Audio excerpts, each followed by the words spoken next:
Kreative TV. Easter morning in 2021. What happened next would never be forgotten for this family.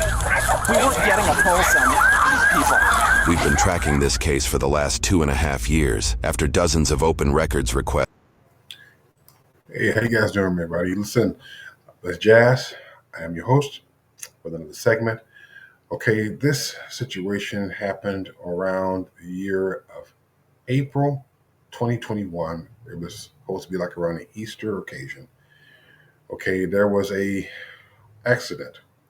They were doing 59 over 35, and four people involved. It was Dennis Lachey Bond, and she was in one car, and she had a friend, Lynn, was in the car with her, and she was racing with her sister, Sienna, and her brother, Leon Bond, which was another car. Now, there was a tragic accident which involved two other individuals. It was Milton Ford, and the young lady's name was Tyler Nicole Garza. Both of them were age 22. I think they were on their way home to see their family on this Easter day. But it turned out to be tragic. Let's keep going on this here. Yeah. Okay, what kind of injuries? We don't know. We're driving past it. But that's completely total. completely It looks like it's total. going to start on fire. Okay, are you there anymore? No, We've driven by. Okay, stop. They've been on the way this entire time. This is just getting more information for them for when they arrive, okay? Like I said, we have a lot of help on the way. Thank you for calling. Yep, thank you. 10:32:39. 911, is this a life or death emergency? Yes, it is. There's a car crash on 42, like right by the gas station. 42, hold on. 42 and what? But I don't know. Whatever's by the bubble What bar. happened? The red car was turning like by the Tell me what happened. Accident or I can't A car understand crash. you. Yes, a car crash. Is A car anyone crash. injured? Yes. Okay, is it blocking traffic?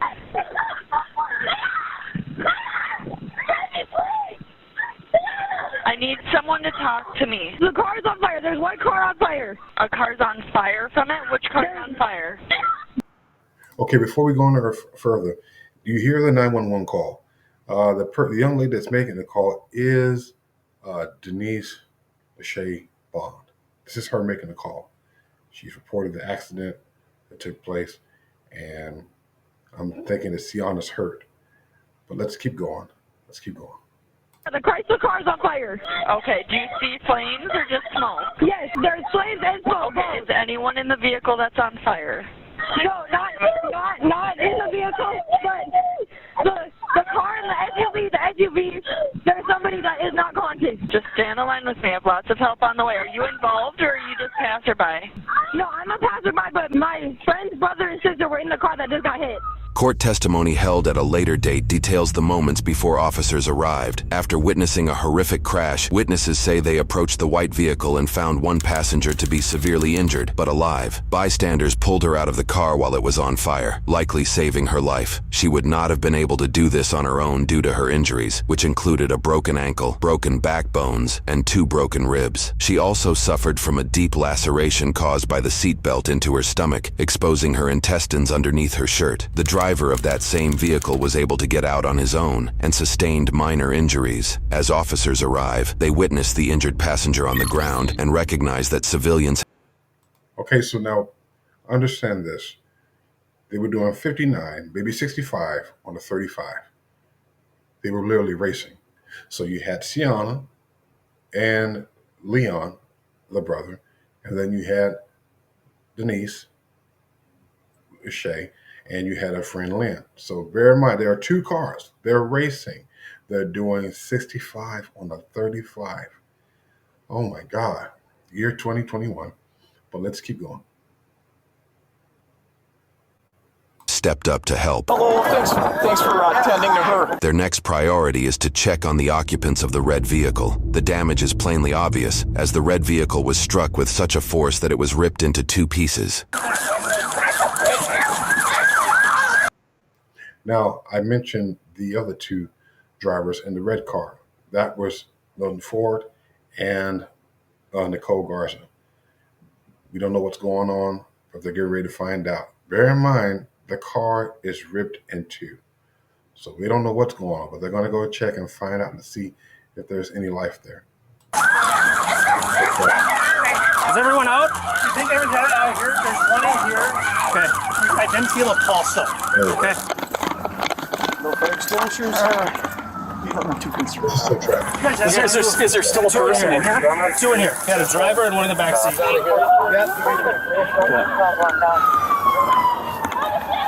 I'm arriving, and it is on 45, 122 or 86. We've got two trappings on. Okay, so if you look at this scene, it does not look like that Tyler Nicole Garza or Wilton Ford survived. So it looks like it was a DOA. But let's keep going here. Vehicle that'll need to be pried out. I don't know if they've got either the two have a pulse. No. Okay, I understand your concern. Yeah. I'll just have you wait back here. Thank you. I'm not getting a pulse on the back seat. These people aren't coming out of this vehicle, right? Nope. Am I seeing that right? Okay. Yep. All right. I appreciate your assistance. Thank you. I'm a former EMTA. Oh, you are? All right.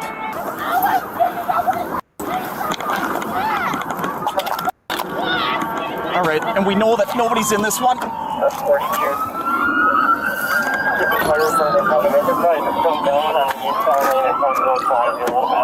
Everybody out? Okay, we're clear here. Okay. All right. I'm going to try to maintain some kind of a perimeter here.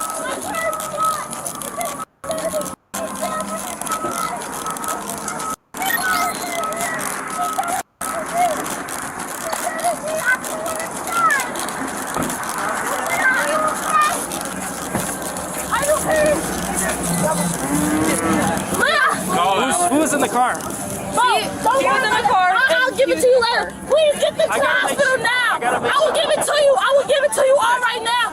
Just get them to the hospital now. She's like, he was covered here and on her neck. Well, did you see what happened, or you just hear videoing? I just saw this and I came over. Okay, so you did see it happen, or you didn't? No, I didn't see the accident. Okay, all right. Right behind you. Is there anything I can do to help get this person out? Check a pulse on that. We weren't getting a pulse on these people. She knows the only thing I got. Do that.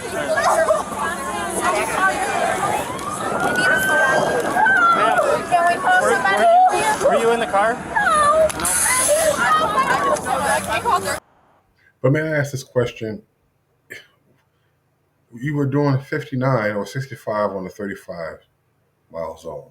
Why?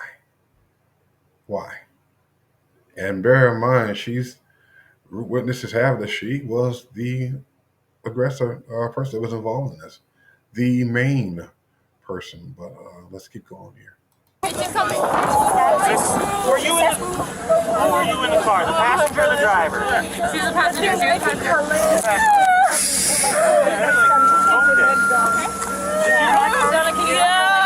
Miss, can I just have you switch your multis quite quicker? Yeah. Need a stretcher? I can have a stretcher. Yes, please. See if we can get an ID on these two passengers. This is her sister. She wasn't in the car. She was in a different car. Her sister was in the white car. I just need her sister's name. Sienna. Sienna. This is A. Officers gathered information and got most of the story put together. The individuals in the red car, Dalton and Taylor, were struck by the white car, driven by Leon Bond III with his twin sister, Sienna, in the front passenger seat. Their older sister, Camille Lachey Dennis Bond, was driving alongside them in a separate and seemingly uninvolved black vehicle with her best friend in the passenger seat, Lynn. Lynn was the one to make the 911 call at the beginning of this video. After the crash, Camille stopped down the street in the middle of the road and ran towards the accident on foot. According to court testimony, Camille got out of the car so fast she forgot to put the car in park, but Lynn noticed and did it for her from the passenger seat. Officers quickly realized this may be a criminal investigation.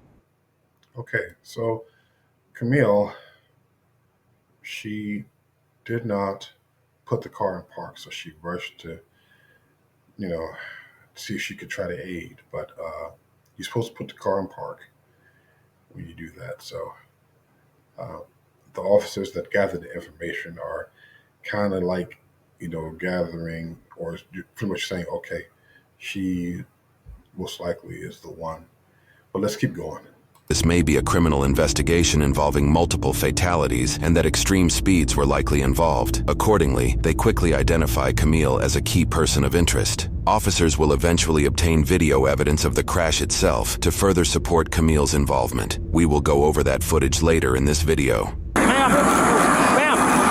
Can't go over there right now. We got a car on fire. It's not safe. It's okay. It's okay.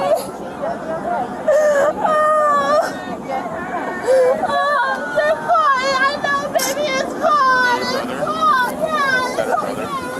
I don't know. It's gone. Let's get another one. I'm going to give her another one. That car up there. I don't give a fuck. Sure. 7. Now, Camille is kind of acting out of character at this point, and I understand. But little does she know, she has no idea that they killed the other two. So she's basically sassing the other two that were in the red car, which were dead upon arrival. So sorry, but she doesn't know this. Let's keep going. Here, Camille is immediately placing blame on the other driver. She doesn't hesitate to use profanities towards Taylor, who she incorrectly believes was driving the red car. I think we're going to call 1072. Okay. 45-122. There's going to be two 1072s. Officers unfortunately discover the two individuals in the red car, Dalton Lee Ford and Taylor Nicole Garza, have been killed in the crash. The couple was 22 years old. They had plans to celebrate Easter with their families that morning. 3 people are out here taking pictures of the dead person. Holy disrespect. Well, and I asked all of them, did you see what happened? Or are you just here to video? Yeah. I was doing their commentary and Yeah, witnesses over here. Okay. So we'll need to start talking to them. Okay. Okay, so I think I probably got the names mixed up. So it is Dalton Ford and Tyler Nicole Garza. I apologize. And the young lady that was doing all of the reckless language was Camille. So let's keep this going, please. Officers begin questioning witnesses to hopefully figure out exactly what happened.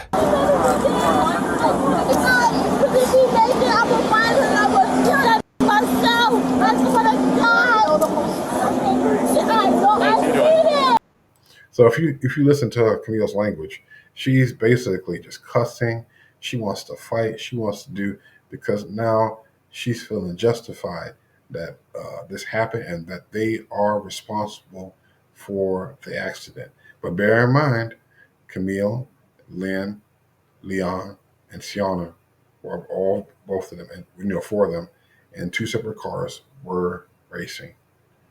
Let's keep going. He's gonna need to sit down. He's got some ribbon. Okay.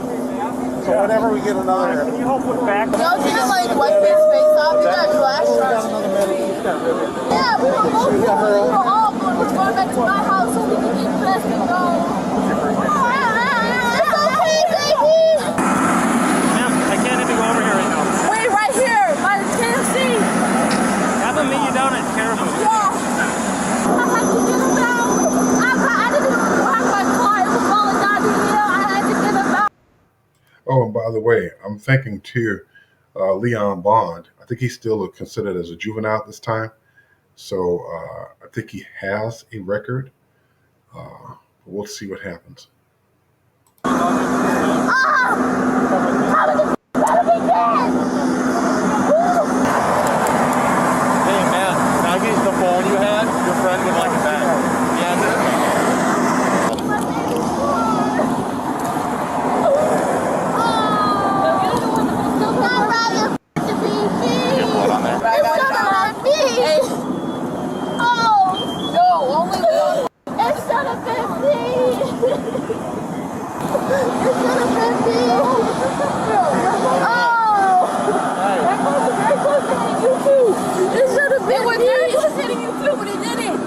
Have a ride coming?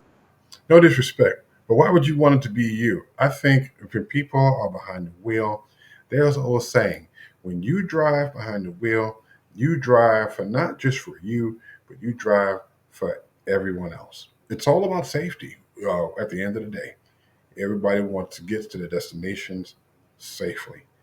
You had no business to be driving on 59 or 65 on a 35. You obviously was not thinking about anything during dealing with safety. You all were racing. And from the looks of things, they looked like they were at that time probably almost younger or maybe teenagers, you know, coming into, But the decision that was made, this was a foolish decision. You caused 2 lives to be lost and yourself, to face penalties. What do you mean that it should have been you? It shouldn't have been. Why would you want to wish something of that effect? This thing is tragic. This is a tragic event. Not to mention the 2 lives that were lost. They were on their way home to spend time with their family, and unfortunately, they're not going to. That didn't happen. So let's keep going here. My mom is here, but her car is up there. Okay. Is your car still drivable? My car is fine. Is she dead? Is she dead? That's all I need to know. I have no idea. Well, she better be. If she's not, I'm stuffing her in the head. I don't like this. I don't like this tone of voice. She stated that if she dead, she better be dead. That was so cruel. That was so cruel. And not to mention that it was you that caused this accident. But now you feel justified and you want to say that she better be dead. That's what a way to devalue life. That is so cruel. You're supposed to say in an accident, are they okay? But for you to say they better be dead, this is terrible. This is terrible. So it sounds like she has a problem. But let's see. Let's keep going. I'm going to my car. Why don't we wait here for a second? No. I don't think you're able to. Yes, I am. I'm fine. No, I don't think you're I'm able going to to my drive home. sister. I'm going to my sister. She left. Camille, she left. She's gone. Now, bear in mind, this young lady is totally out of control. They told her to stay behind until they can get things situated and find out what was the cause of the accident. She's basically doing what she wants to do, and she wants to check on her sister, and she's not following protocol. Now, you be the judge about this. What would you have done if in a situation like this? Everybody wants to be, kept safely. It's all about safety here. And she's not following the rules at all. She's running everywhere. She's making all kinds of, unnecessary noises. She's using profanity. I mean, she's just going wild, But let's keep going here. Yeah, that's that one. I'm just telling you. I will stay here. My car is fine, though. That's what I'm saying. It's fine. I'm not moving here. I just need my phone and my shoes. That's what I'm going to get for you. Okay. Just stay right here, please. Hi, I'm Matt. I know. Look at my baby. I'm sorry. Is she dead? Your sister or no? No, that bitch. I don't know. Man. I'm very sorry I can't give that information, but we just want you to be safe right now. I'm fine. I just want my stuff. I'm not. I'm sorry. I have to cut this. She's steady asking, is she dead? She's dead, but what she's not realizing is that she's the cause. So when they let her know that she's the cause, she'll have a different perspective on things. Let's keep going. Going anywhere. This must be really hard. Yeah. Looks like I need to get my phone. Okay. Your car might be locked, so we can't find It's it. not. My keys are in the car. It's not gonna lock. Okay. Where's your phone? It's in the car. It's connected to the. It's connected to a white plug. Okay. I have to get it. My mom's gonna call me. I think he has it. It's with your shoes. Yeah. I see it in his hand. Excuse my language. I'm sorry. Excuse my language. But the tried to hit him. He tried to. I'm sorry. But he tried to hit him. Easy. Right here. All right. You're the auntie? Okay. All right. Right over there. So what's the most shocking part is now that you have Dalton Ford and the families of Tyler and Nicole Garza, they arrive on the scene and they're just getting the news, and you can just imagine how they feel.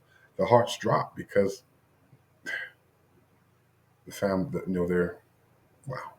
They went to Brendan with them. They went to Richmond. Okay, yeah, let it go. And they're both. Right here. The passengers in the white car are okay. What about the other people? I don't know yet. Okay. Let's just get you off the Oh my street. gosh, I gotta go. I need everybody to go on the other side of the road. I'm going to the hospital. I'm going to the hospital. I work there. We'll get it taken care of, man. Okay. All right, I gotta go get my truck over there. Okay. Sterling, you stay with Camille. Okay. Let me walk with you. Okay. Oh my God. All right, guys. Do we Are want to both move? of them going to Hennepin County Medical Center? They're either going to Hennepin or Ridgeview. Ridgeview is closer. Well, I was told that Tiana was going to Ridgeview Medical because this is both for children. Yeah. So then they're going to Ridgeview, which is in Burnsville. They're going to the Ridgeview Hospital that's in Burnsville. And that's why I hope that Yes, the one in Burnsville. I hope that she is because she Why is his car like that? because the tried to beat him. Can you talk to her? Because she just said that they just passed that hospital. She tried to beat him, and we all tried to go around her. Now she's making such a scene. They told her multiple times, listen, stay where you are. She rushes over to the other family and tries to put blame on this young lady. Is everywhere. It's obvious she has a problem there. Again, she's not following protocol at all. She's everywhere except where she's supposed to be. And this is getting outraged. So he wouldn't hit her. They went to county in Minneapolis. They both went to county in Minneapolis. And she tried to beat him Guys, still. let's move to this And then next she corner, tried to okay? go around him. I don't know why they We're just took gonna them try over and there, clear up the Mama. I road, don't okay? know. No, she tried to get out of the way because you all were racing. That's what she was trying to do. She saw you guys coming from and she was trying to get out of the way. That is exactly what she was trying to do. If she made that turn and she was trying to secure that turn because you all were doing 65, that was the problem. And unfortunately for them, it didn't happen. Feel this phone, but Sienna has a big cut right here. Her knee's gonna come out of it. Camille's sitting with you. We're still, we have to wait for the medical examiner to get here before we can touch any of the cars. You could expedite, we're going to go 10-15 with this thing now. So what was your first name? Camille. Okay, Camille, here's what's going to happen is we're going to be placing you under arrest. Why? For criminal vehicular operation. How? Well, you were racing your brother. No, I was not. Okay. So here's what we're going to do. We have to examine all of our phones and that type of stuff. So, like I said, we can go two ways. If we have to... She's denying the fact that she wasn't racing. Yes, you were. You were. Put you in handcuffs, but we're gonna take you back to our station to talk to you. Nobody was racing. We were going 65. Okay. So I understand that. There you have it, people. 65. You were going way past the limit. If it was 50, if the limit was 50 and you were doing 65, you were way past the limit. You shouldn't have been driving. She shouldn't have been driving at all. She shouldn't have no license. No, take a license. No. Okay, so you think you're going 65? We weren't even going that fast, and I watched it. That's the thing. I watched it. Okay. And he was even behind me. So who squealed out at the intersection there? What was that? Who squealed out back at that intersection way down there? Did you have a witness that said that somebody had smoke pouring over the tires? No, we did not. We left at the same time. Nobody had wheels nor nothing. That whoever told you that is lying, and I'm just gonna say it like this: whoever told you who said that, most likely is probably white, and I know it is. This wouldn't be the first time Camille has claimed being prejudiced against while... Here we go with that. We're trying to pull the race card again. Had nothing to do with that. You need to learn to take accountability for your actions here. You were doing 65 on a 50-mile zone. I thought it was 35, my apologies. But you were doing 65. You were way over the limit. Accept the responsibility, for your actions here. Being accused of a crime. Before the day of the crash, Camille held several speeding tickets in her records, even though she was just 19 years old. Her first ticket listed she was traveling 50 miles an hour in a 30-mile-an-hour zone, 20 miles over the speed. Oh, my God. This young lady, at that time, at the age of 19, has 7 tickets? 7 tickets? What is she even doing with a license? How does she have a license? Where are the parents? That's all I want to know. Where are the parents? Are they tickets? 7 tickets? speed limit. Her second speeding charge was for going 58 miles in a 45-mile-an-hour zone, 13 miles over the speed limit. However, the ticket details that she was very argumentative with the officer in this situation. The report shares that she argued she was pulled over due to her loud music and her being black, then claimed she was traveling that speed on a hill, and then when the officer handed her the ticket, she crumpled it up and tossed it into the passenger seat of her. There you go. There you go. Could she be a narcissist? Tell me something. Could she be a narcissist here? She feels justified. 7 tickets. 7 tickets. It repeats itself. It says everything here. Look at the record. It says everything here. How can she justify this? Vehicle. Her third ticket was listed as duty to drive with due care speed, where no specific speed data is cited. More details on more of her tickets will be covered shortly. We were not racing, no, none of that. You weren't racing at all? No, Okay. I told him, for a simple fact, I'm gonna tell you just like this. For a simple fact, we are black. It is a nice day outside. I know that the police are out. We see the state troopers out. We were not. What does black have to do with anything? What does it have to do with anything? You just killed 2 people. You just killed 2 people. What does black have anything to do with anything? Boyfriend, I said, we're gonna just go the speed limit up here. He said, okay. His car has more horsepower than mine does. Okay. So obviously it's gonna sound like it because I know how the engine sounds. Okay. And I'm gonna spit fact. My car is slow. I'm gonna say this and I'm gonna keep going. I apologize. She's gaslighting. This young lady, she's gaslighting. Let's be realistic about it. She's gaslighting in this situation and she feels that she can talk her way out of it. But the damage is done now. The 2 people's lives that you take, they're not coming back. Accept the accountability and go with the police officer because you already have a record. You have several tickets doing the exact same thing. And then you want to go around and tell these cops about how, you're targeted because you're black. This is nonsense. This is nonsense. Okay. But I was in front, so he knows I was in front. Okay. Obviously, I'm going to be in front because he's going to follow my lead. We were not going fast. She gassed on it. When I mean she gassed on it, she didn't see him because he was behind me. My car was up there, but I moved it up here because it was rolling back and it was still in drive. Don't want to mess up my transmission. She gassed on it to try to beat him. Okay, so I appreciate. Again, she was trying to get out of their way because you guys were doing 65. But not only was this young lady was driving, but her brother too. So they were racing. They were racing. This is just nonsense. Let's keep watching this. Telling me all that type of stuff. So, like I said, our process is this. Okay, Please don't do that. So, I'm already black and it already looks bad enough. It has nothing to do with race, man. We have 2 people that are dead right now caused by an accident. Because she gassed on it. Okay. That has nothing to do with me and my brother. Okay. We were not speeding. Okay. What do you not understand? You know what the speed limit is on here? Yes, it's 55. We were going 60. Okay. It's not my problem that. Listen to this. She's arguing with the police. She's rude. She's obnoxious. And she's narcissistic. Let's be real. Don't even waste any more of your energy trying to even talk to this woman because she believes what she believes, and it's that. Now take her into custody because now you have the evidence there, the tickets, everything speaks for itself. What are you all doing? Take this lady into custody. Problem that she wanted to be a dumb bitch and try to beat us. That's not my problem. You placing me under arrest for something that we did not do? We have digital dashes, bro.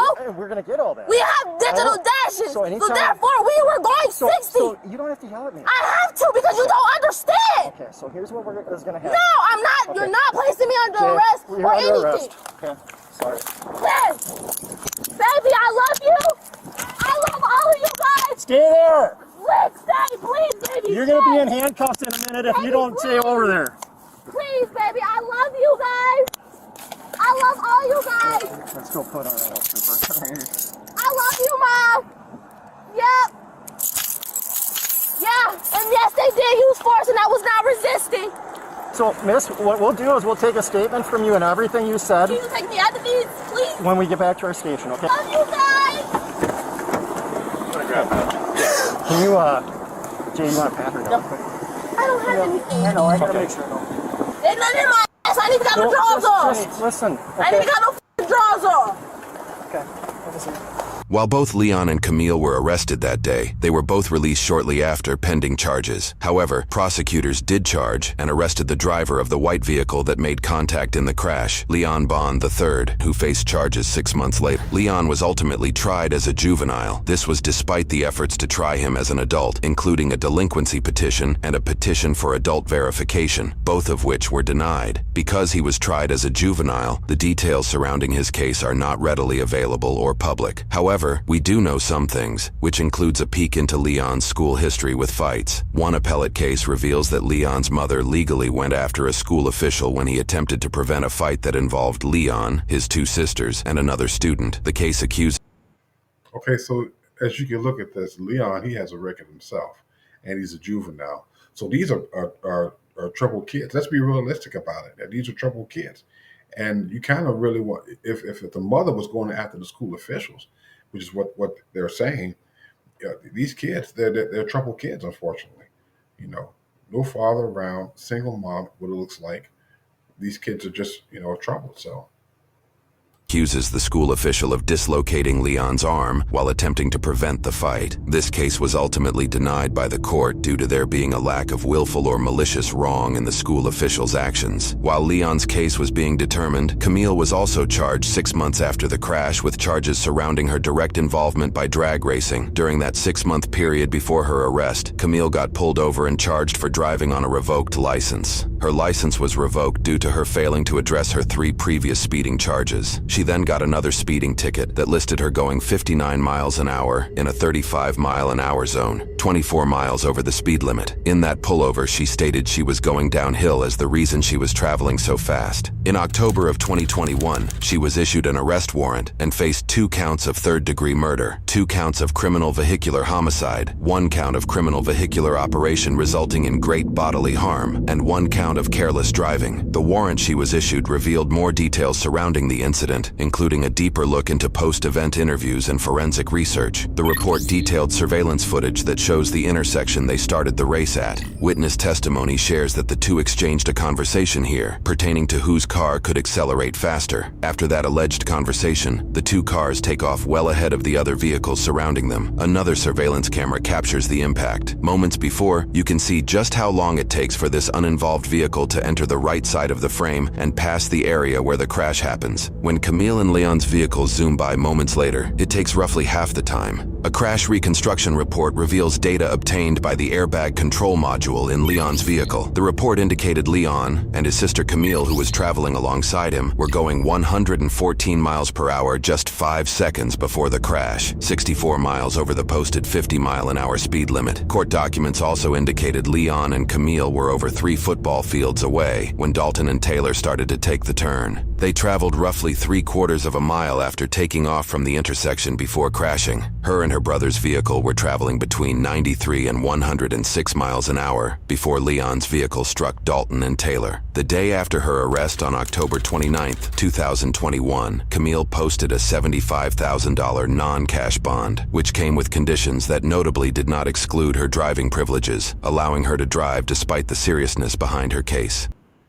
Look, I don't know how the law, in Minnesota works when it comes to driving privileges, but I mean, you would think that after 7 tickets, and her license should have been revoked, and even though she was driving with a revoked license, there should be some kind of, penalties for even with that, because now you just caused 2 lives, and not to mention her brother and the history. Oh my God, this is nothing but a violent history with these 2.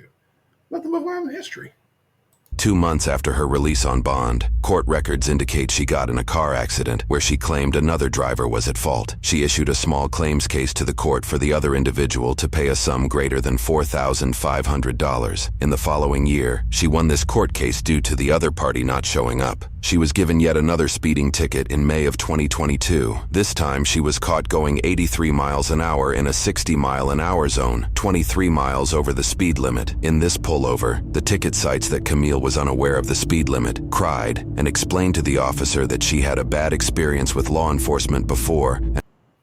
So, not even trying to show accountability of her actions, She used the exact same method that she did in the past accident that killed, Taylor and Dalton.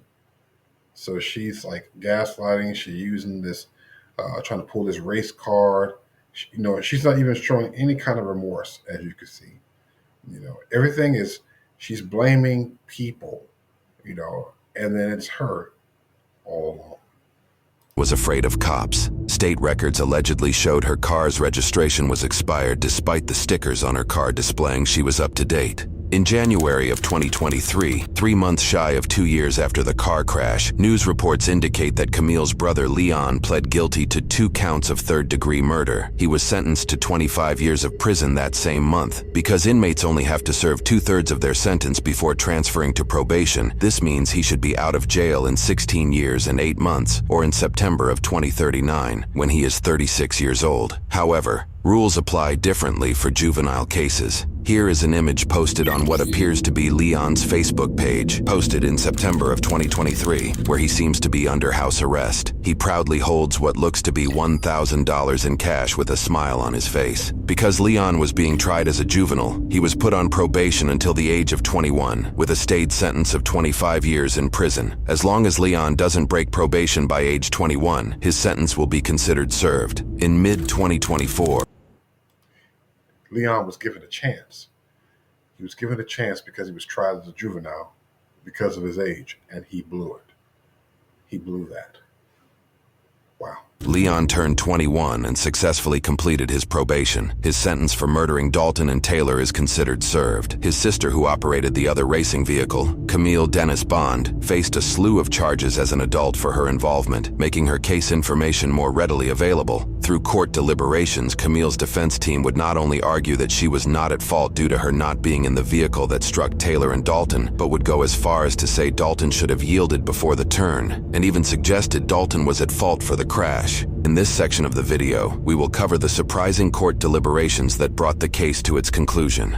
In court, several factors were brought to light through witness and expert testimonies. While there are some notable instances of witnesses ascribing the scene to being horrific and the worst thing they have ever experienced, some more frustrating revelations deemed that Camille and her brother Leon were not only reckless with their actions, but continued to be reckless after bystanders had told them to slow down prior to the crash. Court testimony details that a bystander noticed descriptions of Camille's and Leon's vehicles traveling at a high rate of speed past her house in a residential neighborhood. This frustrated the witness as it was Easter Sunday, and there were children outside. This witness noticed that the pair parked down the street from her residence, so she decided to walk down to the cars to tell them to slow down. This witness's testimony matched the descriptions of Camille, her passenger friend Lynn, and the description of the vehicles Camille and her brother were driving. After the neighbor had spoke to them directly about slowing down, she claims the cars then sped past her on the road as she was walking back to her home, which was an inferred attempt at retaliation. This neighbor then tried calling 911 at 10:28 over their reckless behavior, roughly 4 minutes before the crash happened. Unfortunately, it appears the call didn't connect, and the neighbor decided to let it go, seeing as she only had a partial license plate to work with. A couple days later, when she saw a news article involving the vehicles, she claims to have recognized the plate based off the partial she had, causing her to call the authorities to inform them of the racing activity she saw the pair engaged in earlier that morning. If that wasn't jarring enough, the prosecuting attorney also called up Lynn, the passenger in Camille's car, and revealed Camille and Leon's lack of remorse over the whole situation. Lynn claims that she was best friends with Camille, but ceased the relationship over the morality of the situation. Lynn supported the neighbor's claim that Camille and Leon were not driving safe in the neighborhood, and confirmed that the neighbor had spoken to both Camille and Leon. She also shared that, in the moments before the pair sped off at the intersection, Camille and Leon exchanged a conversation through their car windows over who could accelerate faster. Camille in past interrogations claimed that this was true, though she informed her brother not to go faster than 55 miles an hour so that they wouldn't be pulled over. Lynn's testimony contradicted that claim, citing the pair never talked about speed limits. During her testimony, Lynn admitted she was scared during her 911 call because she had realized the car Camille was driving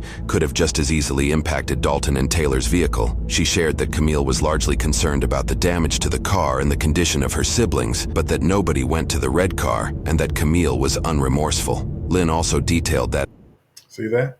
She didn't even care if the other passengers were okay. She showed no remorse. Well, let's keep going here.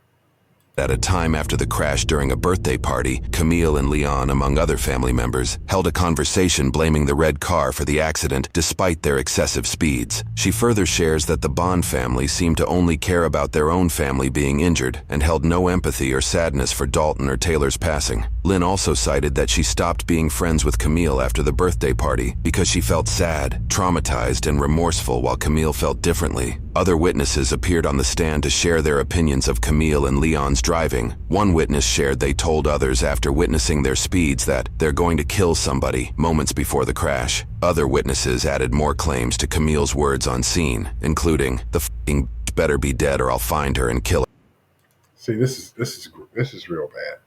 So now, after the accident, they decided they want to try to kill somebody else. Now, we don't know, but this is sad. These are the words that are coming out of Camille's mouth. You know, they're gonna kill someone else. This is just crazy. It's crazy. And "you stupid, dumb-ass effing white bitch." Others sharing, "In all the years I've been driving, I've never seen seen two cars drive like that before." And that witnesses found it jarring. Camille didn't attempt to help her injured sister, but was able to maintain threatening two fatal crash victims. The defense's argument that Dalton and Taylor's vehicle should have yielded brought frustrations to witnesses taking the stand. One individual having what appears to be a heated back and forth over the perceived ridiculousness of his argument. One professional opinion on the stand debunked the defense's right-of-way argument, citing that, statutorily, the right-of-way vehicle loses that claim if they are speeding, and in this case, the vehicles were estimated to be traveling over twice the speed limit. That same professional opinion cited data that showed if the two vehicles were not drag racing and were traveling the speed limit, Dalton and Taylor would have easily cleared the intersection without contact. A jury court would unanimously convict her on all of her charges. In closing statements prior to determining Camille's sentencing, countless contributions from the community shared how the case, and particularly the loss of Dalton and Taylor, impacted their lives. Taylor's father shared that he'll never forget the scream his wife, Taylor's mother, let out the day two police officers came to their home to inform them of their daughter's death. He shares that the sound still haunts him to that day. Dalton's older brother Dylan, a pastor, shared that if Camille's family remained blind to her guilt, that she would remain guilty on the day of her judgment, and God would strike her down for the murderer that she is. Friends of the family shared frustrations with Leon's light sentence, sharing that they hated the court system for giving him such an easy break. They also shared that rules do not apply to Camille, and that she will kill again. They referenced Camille's lack of remorse, pointing out that Camille turned to her mom, laughing and playing on her phone like it was any other day during breaks in court testimony. Documents revealed that the victim's family had just held a funeral the day prior for Dalton's grandfather. One cousin noted that the last photo they all took together as a family was that day. Veronica, Dalton's mom, pointed out frustrations with Camille's lack of remorse and her continued speeding infractions after the fact. Dalton's father, Jim, highlighted Camille and Leon's previous school fights, along with their alleged fistfight that broke out when they got in an accident with another driver. He also cited her claims of racial prejudice against her to be nothing of the sort when it came to Dalton and Taylor, sharing the pair had gone to Minneapolis in support of George Floyd, that Taylor had continually engaged in Native American culture and reservation programs, and that his son Dalton was involved in a mostly Hmong and Hispanic car club. He also highlights an alleged social media conversation Camille had where she mentioned going drag racing again only 45 days after the crash. Jim also cited numerous individuals who shared stories of Dalton's acceptance and openness to other people. I want to know your question about this. Do you think that Camille respects life, or in respects the quality of life? According to witnesses and what they said, this woman is completely careless. She didn't care about anything. She didn't care about nobody. She seemed racist, rude, obnoxious. This is just, something needs to happen here.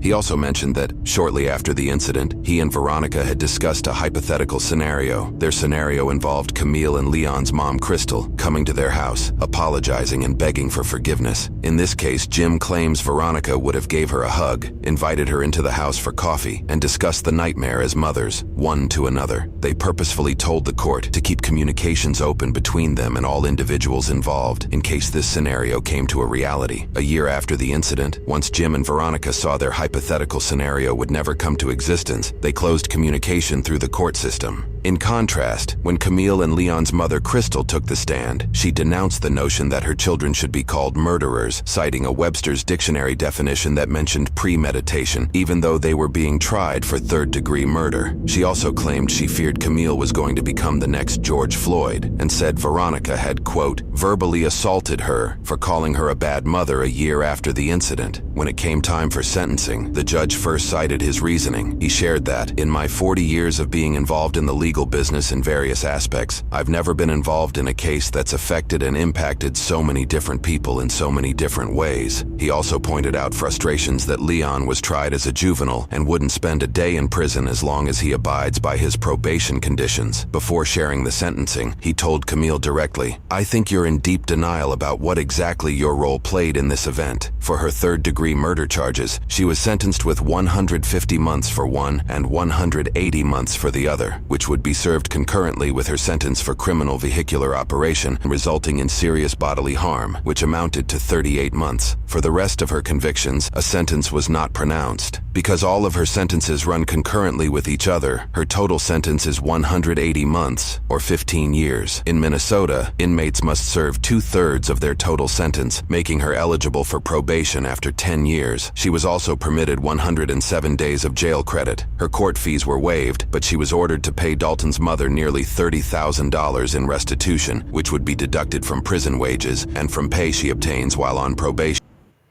It just seems like this young lady is getting a break. I don't get it. I don't get it. You know, you read about numerous cases where, vehicles, with tragic accidents, and the person that is involved, they get the maximum. This young lady is getting a break. They're giving her a break. 10 years and then run concurrently and then the rest bond. Wow. Using this information, having been sentenced in March of 2023, she will likely get out of prison at the tail end of the year in 2032, when she is 30 years old. After her sentencing, Camille submitted her case into the Court of Appeals to be retried. Her appellate case was effectively denied by the courts, sealing her sentence. While the records we obtained from the state pertained directly from Camille's involvement in the case, we were able to secure an interview with Dalton's mom, Veronica, to get more details surrounding Leon's case, and exactly how and why he was let off the hook so easily after being convicted for double murder. Through those transcripts and through the body cam footage, it's wild to me that this case was not taken as seriously as it seems like it should have been. We don't wish a family to go through this. In the beginning. I agree totally. They were supposed to get the maximum. Look at this. 2 lives are lost. What? 2 lives are lost. Unbelievable.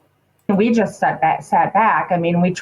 We trusted those that we felt were looking out for Dalton and Taylor's best interest. The further we got along in the process, the more holes I kept finding. Attitudes, amount of remorse, accountability. If that would have come into play, we would understand, we'd be better. But because it didn't, and because the way the laws are set up right now, that these children are protected. A double murder charge in the Dakota County, they'd never had one before. We were going to be the first juvenile case to go to trial because Leon was innocent. Camille was innocent. Dalton pulled out in front of them. You've read the transcripts. He turned 21. At that time, he's free and clear. It's like it never happened. I bet you I did 75 open records requests. I fought hard and not so much on Camille's situation. Because hers was adult. It was fighting the juvenile side. Strangely enough, they did make 4 changes to their juvenile certification process. The juvenile side, they say that this case will haunt them for the rest of their lives. That Leon was not certified as an adult. I found out there are 87 counties in Minnesota. There are 87 ways to certify a juvenile. County by county, not even Washington, Dakota, Scott, Carver, none of them go through the certification process for a juvenile the same way. The county that handled this case, Dakota County, certifies juveniles through a psychological and criminal record report, which then goes through an evaluation process involving multiple parties. To qualify for certification, the accused must be 14 years old, and in this case, Leon was 17 and 9 months old at the time of the crash. Secondly, the crime needs to be a felony, and this case certainly qualifies as one of the worst felony charges a person can obtain, and Leon got 2 of them. In most cases where a juvenile who is 16 or older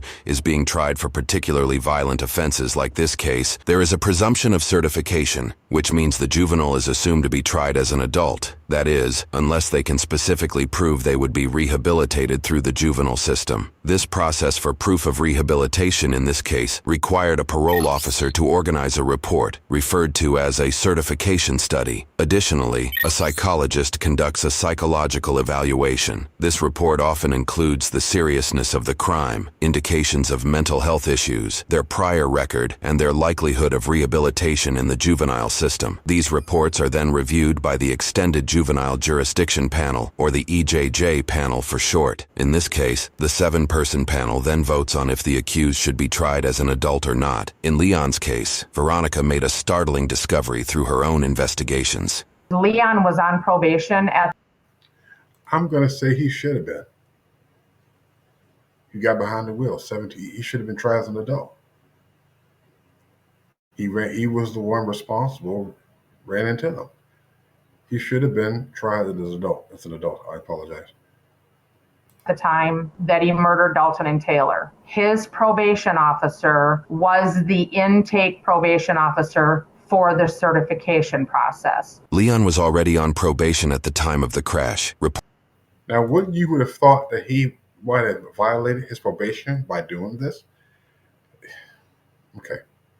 Indicate this was likely due to his violent behavior in high school. What made this a troubling situation was the extended history the probation officer had with Leon. These prior efforts to push for rehabilitation could influence the probation officer to unjustly suggest a favorable outcome for Leon due to their personal attachment to the case. Unfortunately, it seems that's exactly what happened. His current probation officer was the one that supplied all the information to the 7-panel EJJ members, and she left out all of his high school history. She only went up till 8th grade. And that, of course, influenced that panel.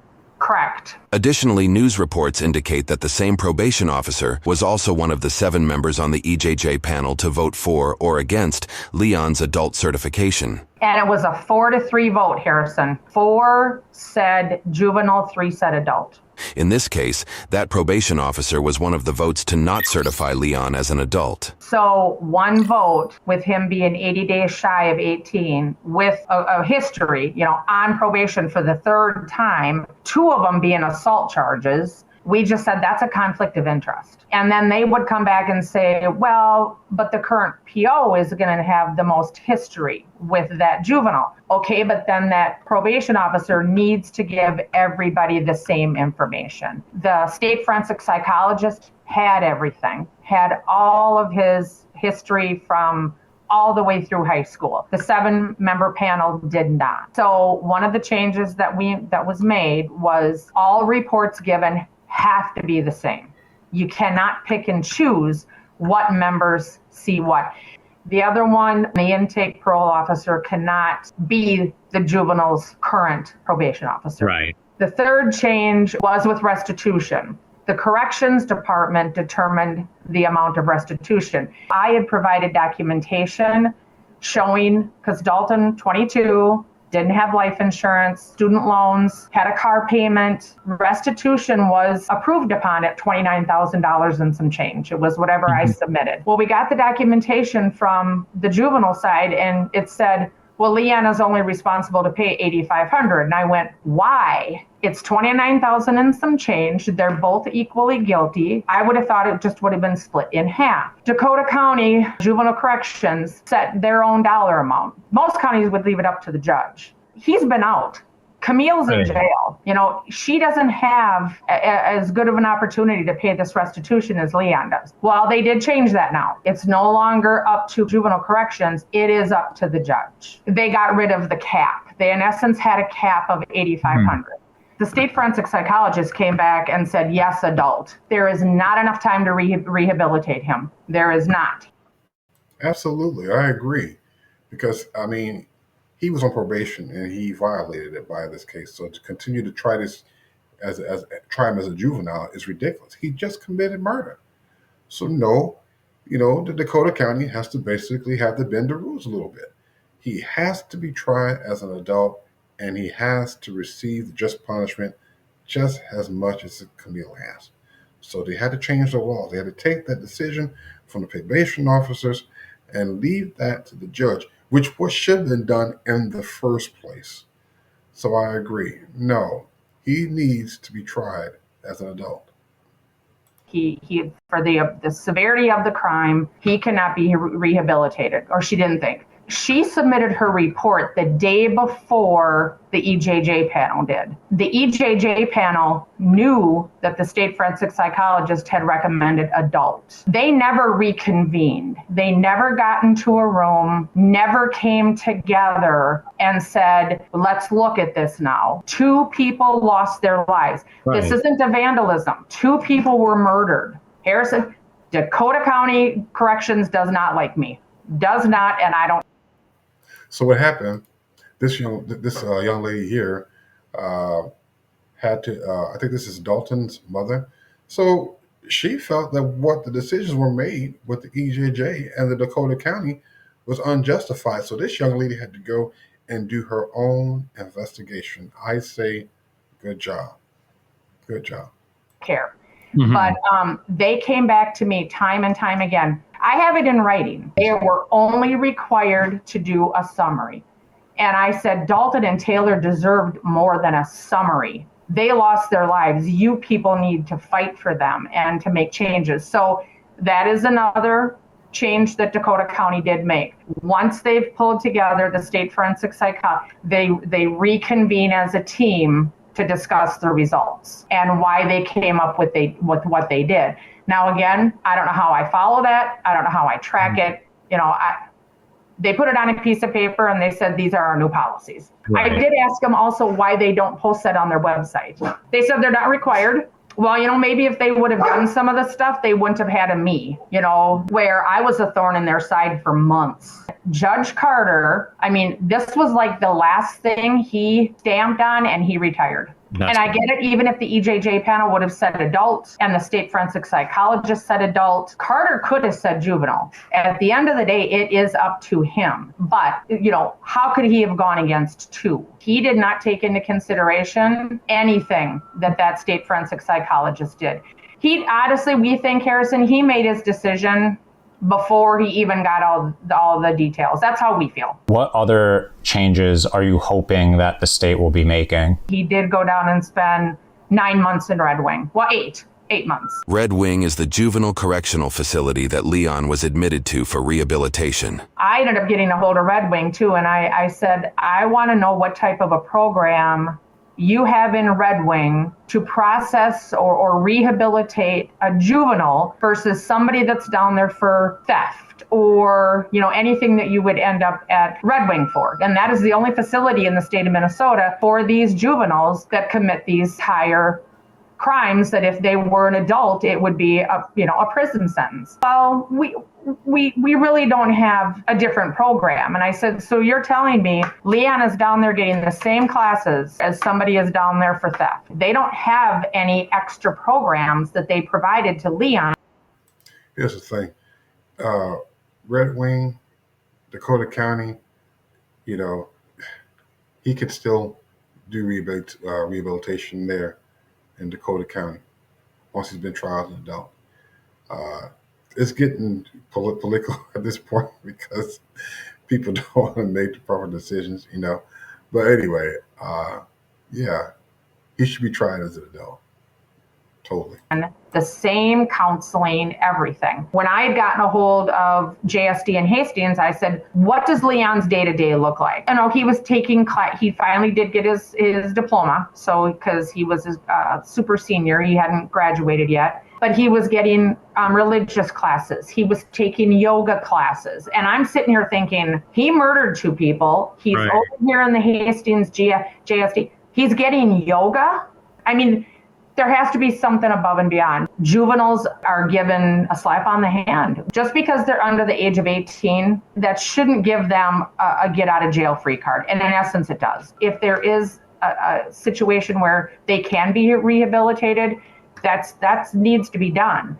But each case needs to be looked at. And when you're talking the murder of two people, it can't be the same. When we met with Keith, he agreed. He says, no, harder programs need to be given, longer probation. You know, he said, Veronica, once this law gets passed, we're going to name it the Dalton Taylor Law. 18, that can't be this magic number. He's an adult. I get it at the time. He was 80 days shy of being 18. He was arrested that day. Okay, so here's the thing. So to make a long story short here, they did issue Miss Camille 15 years. Dakota County did. And they did issue Mr. Leon some time as well. By the way, ladies and gentlemen, if you like what you see here, please subscribe, push that like button. Don't make me beg. Till then, guys, take care of yourselves. Peace. Kreative TV.